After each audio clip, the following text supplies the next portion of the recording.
이건 매우 특이한 싸움이 될 거예요. 정말 볼만하고 치열한 한판일 겁니다.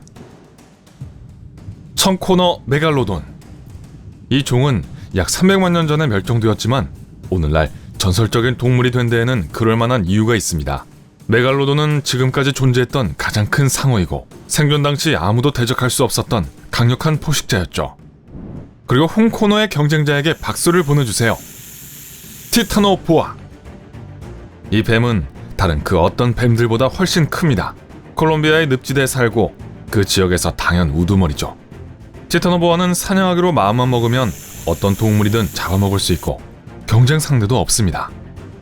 거대한 거북이나 심지어 악어를 삼킬 수도 있죠. 현대 보아뱀과 비슷하게 생겼지만 아나콘다처럼 행동합니다. 아주 무시무시한 조합이죠. 하지만 거대한 상어에 대적할 수 있을까요? 우선 크기부터 비교해보죠. 우리는 아직도 메갈로돈의 정확한 크기를 알지 못합니다. 왜냐하면 유일하게 남아있는 메갈로돈의 잔해는 화석화된 등뼈와 이빨뿐이거든요. 하지만 과학자들은 일반적으로 이 괴물의 길이가 약 15m였다고 생각합니다. 그러므로 메갈로돈은 지금까지 존재했던 가장 큰 상어일 뿐만 아니라 그 당시 가장 큰 물고기 중 하나였습니다. 가장 근접한 라이벌은 현대의 고래상어이지만 고래상어는 겨우 12m 정도밖에 되지 않습니다. 거대한 티타노보아가 그렇게 커진 이유는 우연이었습니다. 뱀은 냉혈 동물이기 때문에 생존하고 자라기 위해서는 따뜻한 기후가 필요하죠. 콜롬비아 북동부는 완벽했어요.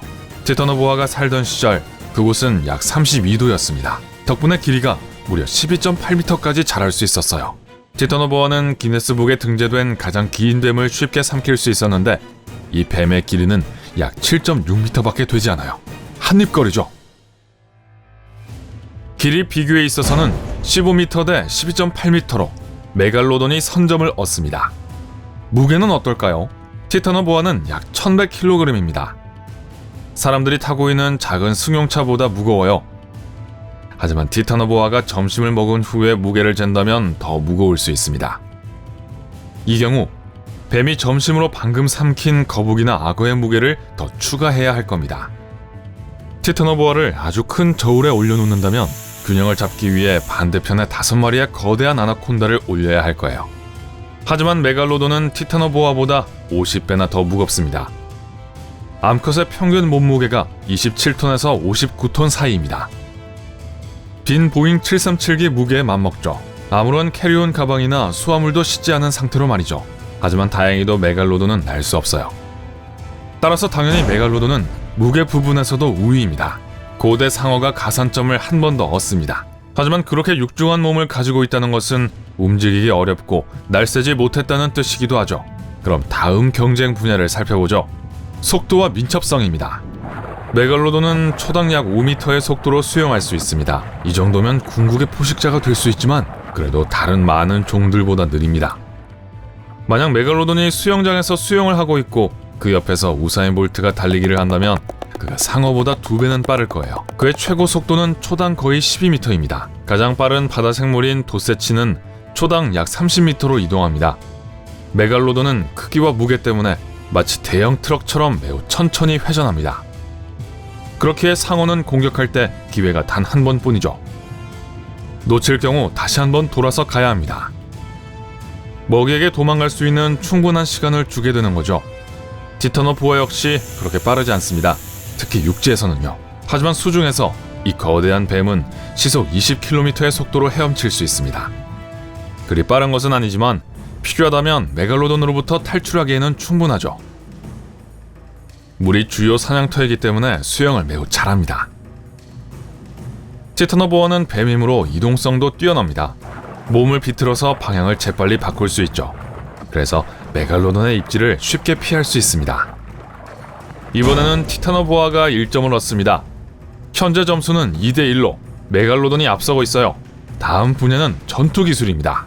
메갈로돈은 놀라울 정도로 똑똑합니다. 사냥감의 종류에 따라 전술을 바꿀 수 있어요. 과학자들은 일부 고래 화석에서 메갈로돈의 이빨 자국을 발견했습니다.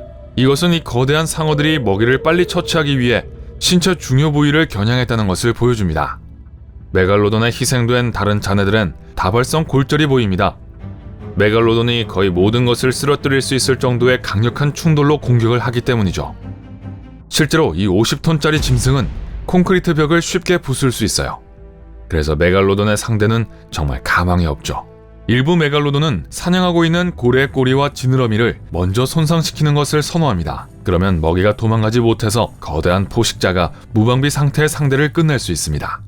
티타노보아는 이에 어떻게 대응할 수 있을까요? 이 거대한 뱀은 독은 없지만 4m 길이의 먹이도 거뜬히 사냥합니다.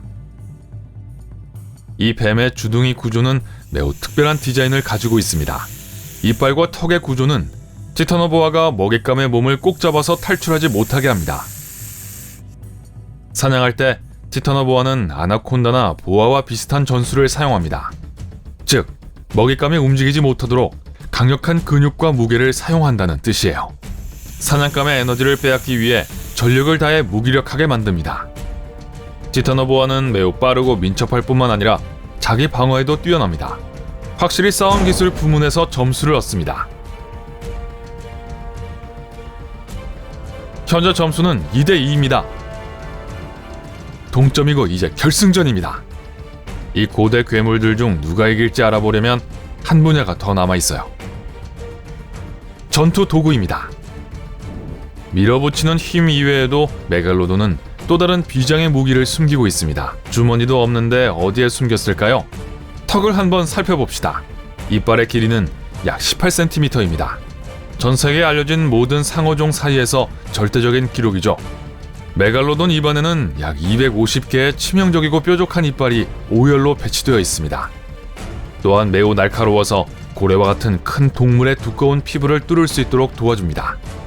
메갈로돈의 턱은 너비가 2m로 지구상에서 무는 힘이 가장 강한 동물 중 하나입니다. 매우 위험할 뿐만 아니라 메갈로돈의 이빨은 정말 큰 가치가 있습니다. 이 고대 이빨 하나가 한때 호주 서부에서 발견되었습니다.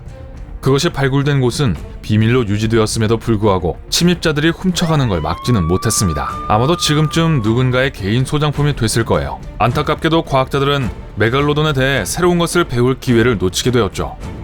티타노보아는 또한 대단한 이빨을 가지고 있어요. 바늘처럼 얇고 뾰족합니다. 낚싯바늘처럼 뱀의 턱 안에서 안으로 구부러집니다. 이 작은 기능은 티타노보아가 먹이를 잡았을 때 도망가거나 헤엄쳐 달아날 수 있는 가능성을 최소화해줍니다. 만약 먹잇감이 달아나려고 하면 오히려 더 큰 부상을 입게 될 거예요. 티타노보아는 놀라울 정도로 민첩하다는 것을 기억하세요. 엄청난 속도로 공격해서 물 수 있습니다. 이제 싸움이 벌어지려고 합니다. 티타노보아는 절대로 망망대해에서 수영하지 않아요. 하지만 메갈로돈은 길을 잃었고 결국 콜롬비아 해안 얕은 늪지대로 들어오게 됐습니다. 이런 물에서 메갈로돈은 수영하는 것이 훨씬 더 어렵다는 것을 알게 됩니다. 티타노보아를 딱 한 번만 물면 싸움이 끝날 수도 있어요. 하지만 상어는 뱀보다 훨씬 느리게 움직이기 때문에 그 거대한 턱을 사용할 기회가 지금은 없습니다. 티타노보아가 메갈로돈을 공격하기 시작하는데 날카롭지만 매우 짧은 이빨로 그 두꺼운 피부를 크게 손상시킬 수가 없습니다. 결국 메갈로돈은 기회를 얻고 단 한 입으로 싸움을 끝냅니다. 거대한 이빨이 이번 승부에 매우 중요한 요인이었음이 밝혀졌어요. 핵이빨이 이겼어요. 점수는 3대2. 거대한 상어의 승리입니다.